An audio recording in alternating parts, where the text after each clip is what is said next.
ദൈവത്തിൻ്റെ അതിപരിശുദ്ധ നാമം വാഴ്ത്തപ്പെടുമാറാകട്ടെ.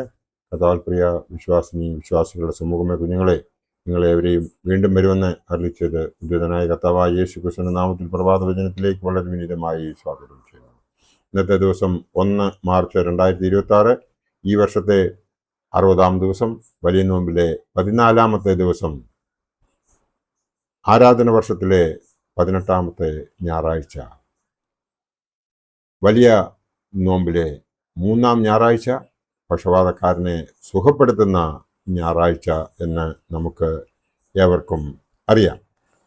ഇന്ന് വിശുദ്ധ കുർബാനയിൽ എവൻഗലിയൻ മേശയിൽ വായിച്ചു കേൾക്കാൻ പോകുന്നതായ വേദഭാഗം വിശുദ്ധ മർക്കോസ് എവൻഗലിയോസായുടെ രക്ഷാസുവിശേഷം 2-ാം അധ്യായം 1 മുതൽ 12 വരെയുള്ള വേദഭാഗമാണ്. കവർന്നഭൂമിയിൽ ഒരു ഭവനത്തിൽ വെച്ച് യേശു പക്ഷപാത രോഗിയെ സൗഖ്യമാക്കുന്ന സംഭവമാണ് ഇവിടെ വിവരിക്കുന്നത്. പാവമോചനം, രോഗസൗഖ്യത്തിന് എന്ന കാഴ്ചപ്പാട് ഇവിടെ വ്യക്തമാണ്. ആത്മാവിനെ ബാധിക്കുന്ന പാപരോഗങ്ങൾ ശരീരത്തെ ബാധിക്കുന്ന രോഗങ്ങളിലേക്ക് നമ്മെ നയിക്കുന്നുവെന്ന് നമുക്ക് ഇതിൽ നിന്നും മനസ്സിലാകും. അതുകൊണ്ട് പാവമോചനമാണ് രോഗസൗഖ്യത്തിലേക്കുള്ള വഴിയെന്ന് കർത്താവ് നമ്മെ പഠിപ്പിക്കുന്നു. നോമ്പിന്റെ 2 ചിറകുകളായ ഉപവാസവും പ്രാർത്ഥനയും, അതോടൊപ്പം അനുതാപത്തിന്റെ കണ്ണുനീരും കാരുണ്യപ്രവർത്തികളും എല്ലാം പാവമോചനത്തിലേക്കും അതിലൂടെ ആത്മശരീര മനസ്സുകളുടെ വിശുദ്ധിയിലേക്കും നമ്മെ നയിക്കുന്നു. ഈ വേദഭാഗത്ത് നിന്നും മനസ്സിലാകുന്നത് 3 കാര്യങ്ങൾ ആണ്. ഒന്നാമത്തേത്, ചുമന്നുകൊണ്ട് വന്നവരുടെ വിശ്വാസം സുഖത്തിന് മുഖാന്തരം ആകുന്നു. രണ്ടാമത്തേത്, പാപം കാരണം ആത്മശരീര മനസ്സുകൾക്ക് രോഗം ഉണ്ടാകുന്നു എന്ന് നമുക്ക് മനസ്സിലാകും. മൂന്നാമത്തേത്, ദൈവത്തിലുള്ള പ്രത്യാശയോടെ കർത്താവിൽ പ്രശംസിക്കുന്നവർ ആകുന്നു. ഒന്നാമത്തേത്, ചുമന്നുകൊണ്ട് വന്നവരുടെ വിശ്വാസം സുഖത്തിന് സൗഖ്യത്തിന് മുഖാന്തരം ആകുന്നു എന്നതാണ്. കുഷ്ഠരോഗിയുടെ വിശ്വാസവും സമർപ്പണവും കണ്ട് മനസ്സലിഞ്ഞ കർത്താവ് ഇവിടെ പക്ഷപാതക്കാരുടെ സ്നേഹിതരുടെ മനസ്സ് കാണുന്നു. അതായത് കുഷ്ഠരോഗിയുടെ വിശ്വാസവും സമർപ്പണവും കണ്ട് മനസ്സലിഞ്ഞ കർത്താവ് ഇവിടെ പക്ഷപാത രോഗിയുടെ സ്നേഹിതന്മാരുടെ മനസ്സ് കാണുന്നതായി നമുക്ക് മനസ്സിലാകും. ആ സ്നേഹിതർ തളർവാദ രോഗിയെ കണ്ട് സഹതപിക്കുകയല്ല, പിന്നെയോ അവനെ സഹായിക്കുകയാണ്. അവർ ഒത്തുചേർന്ന് തങ്ങളുടെ സ്നേഹിതന് വേണ്ടി വിശ്വാസത്തോടെ അധ്വാനിക്കുന്നതായി നാം ഏവരും കാണുന്നു. കവർന്ന കൂമ്പിലെ ആൾത്തിരക്കോ യേശു വന്നിരുന്ന ഭവനത്തിലുണ്ടായിരുന്ന ജനബാഹുല്യമോ ആ സ്നേഹിതന്മാർക്ക് ഒരു തടസ്സമായിരുന്നില്ല എന്ന് നമുക്ക് ഇവിടെ കാണുവാൻ സാധിക്കും. മേൽക്കൂര പൊളിച്ച രോഗിയെ യേശുവിൻ്റെ അടുക്കൽ കൊണ്ടുവരുന്നതായി നാം കാണുന്നു. അവരുടെ ആ വിശ്വാസം നമുക്കുണ്ടോ എന്ന ചോദ്യം വളരെ പ്രസക്തമാണ് ഇന്നത്തെ ലോകത്ത്. വ്യക്തിഗത ജീവിതത്തിന് മാത്രം പ്രസക്തിയുള്ള ഈ കാലത്ത്, കുടുംബങ്ങൾ ശിഥിലമാകുന്ന ഈ കാലത്ത്, ലോകത്തിൻ്റെ ഈ ദുഷ്ടതയുടെ ഈ കാലത്ത് സ്നേഹത്തിൻ്റെ ഈ വലിയ മാതൃക പ്രസക്തം തന്നെയാണ്. നാം ആ സ്നേഹം അനുകരിക്കേണ്ടുന്ന സമയം ആയിക്കഴിഞ്ഞു എന്നുള്ള വിവരം നാം ഓരോരുത്തരും തിരിച്ചറിയേണ്ടതുണ്ട്.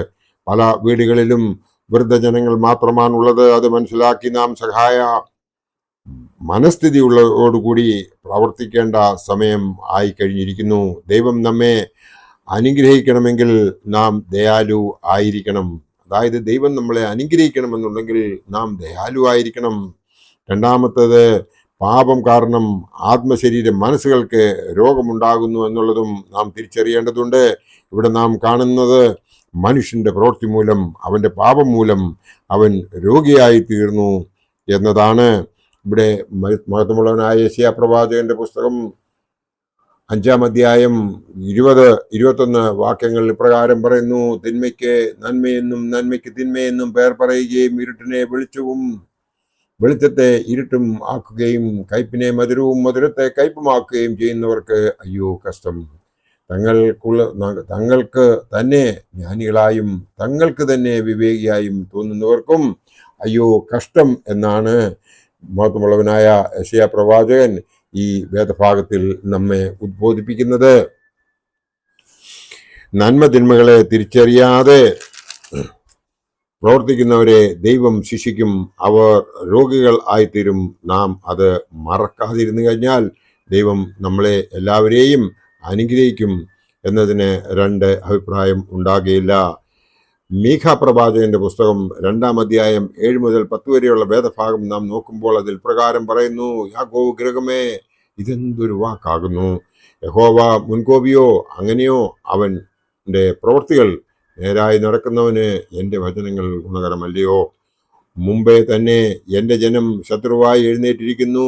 യുദ്ധ വിമുഖന്മാരായി നിർഭയന്മാരായി കടന്നു പോകുന്നവരുടെ വസ്ത്രത്തിന്മേൽ നിന്ന് നിങ്ങൾ പുതപ്പ് വലിച്ചെടുത്തു.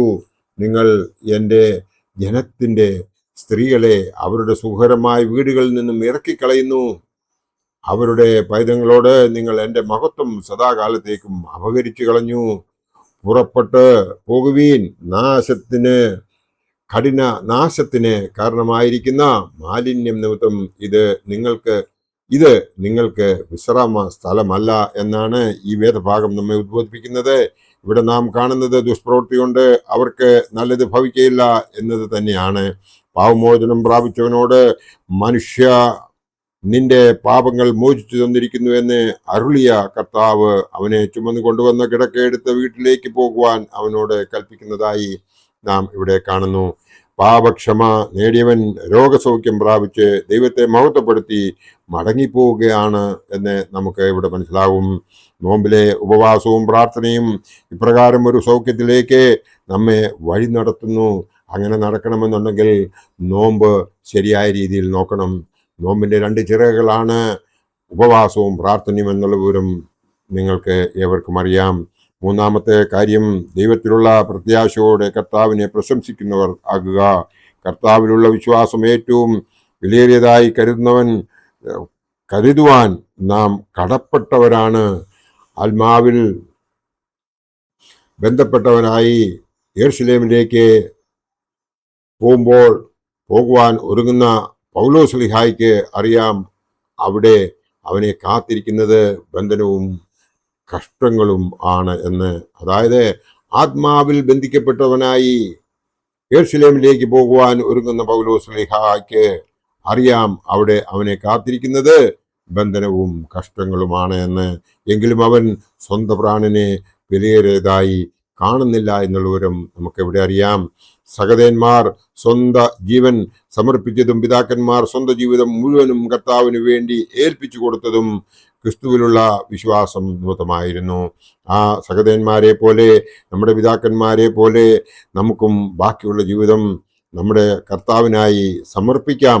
അതിനു വേണ്ടിയിട്ട് ഈ നോമ്പ് ഒരു കാരണമായി തീരട്ടെ എന്ന് മാത്രം ഈ അവസരത്തിൽ ഞാൻ ഓർപ്പിക്കുന്നു.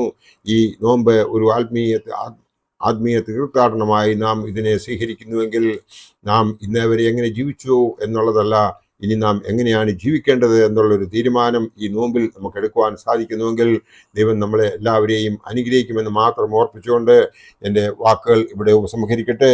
ദൈവം നമ്മളെ എല്ലാവരെയും അനുഗ്രഹിക്കട്ടെ. അതോടൊപ്പം തന്നെ നല്ല ഒരു ഞായറാഴ്ച നിങ്ങൾക്ക് എല്ലാവർക്കും നേരുന്നു. ദൈവം നിങ്ങളെ എല്ലാവരെയും അനുഗ്രഹിക്കട്ടെ. നന്ദി, നമസ്കാരം.